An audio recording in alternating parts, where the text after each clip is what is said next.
असं म्हणतात या महिन्यात आपण जे काही करतो ते उरलेल्या 11 महिन्यांवर परिणाम करतात। हीच श्रावण महिन्याची ताकद असते। श्रावण म्हणजेच फक्त देवपूजा नव्हे तर हे एक डिटॉक्स सुद्धा आहे, मनाचं, शरीराचं आणि आत्म्याचं सुद्धा।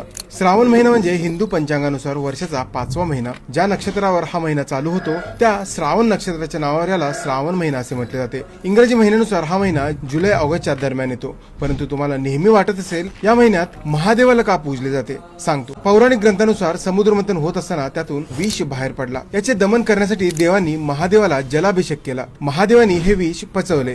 तो काळ होता श्रावण महिन्याचा। या संपूर्ण सृष्टीवर आलेला अनर्थ महादेवानी टाळला। म्हणूनच श्रावण महिना भगवान शंकराला समर्पित मानला जातो। श्रावण सोमवारी महादेवाच्या मंदिराला प्रचंड गर्दी पाहायला मिळते। या महिन्यात पावसाची तीव्रता वाढत असते, आजूबाजूला रोगराई वाढते। म्हणून या महिन्यात सायंटिफिकली उपवासावर भर दिला जातो। उपवास केल्याने, फळांच्या सेवनाने शरीर डिटॉक्स होत असते। पावसाळ्यातील संसर्गजन्य रोगापासून बचाव करण्यासाठी मांसाहार म्हणजेच नॉनव्हेज टाळला जातो। श्रावणातले सोमवार इच्छापूर्तीसाठी महत्त्वाचे मानले जातात। याच श्रावण महिन्याला तामिळनाडूमध्ये आवनी म्हटले जाते। उत्तरेकडे याला सावन आणि कर्नाटक आणि आंध्र प्रदेशमध्ये याला श्रावण मास असे म्हटले जाते आणि महाराष्ट्रामध्ये आपण याला श्रावण महिना असे म्हणतो। याच श्रावण महिन्यामध्ये अनेक सण उत्सव हिंदू संस्कृतीमध्ये साजरा केले जातात, ज्यामध्ये नागपंचमी, रक्षाबंधन, नारळी पौर्णिमा, गोकुळाष्टमी हे सर्व उत्सव जे आहेत ते श्रावण महिन्यातच येतात। याच श्रावण महिन्यापासून उत्सवांची सुरुवात सुद्धा मानली जाते। तुमच्यासाठी श्रावण महिना म्हणजे काय? तुम्ही या श्रावण महिन्यामध्ये काय संकल्प केला आहात हे आम्हाला कमेंटच्या माध्यमातून नक्की सांगा। भेटूयात लवकरच पुढच्या व्हिडिओमध्ये। तोपर्यंत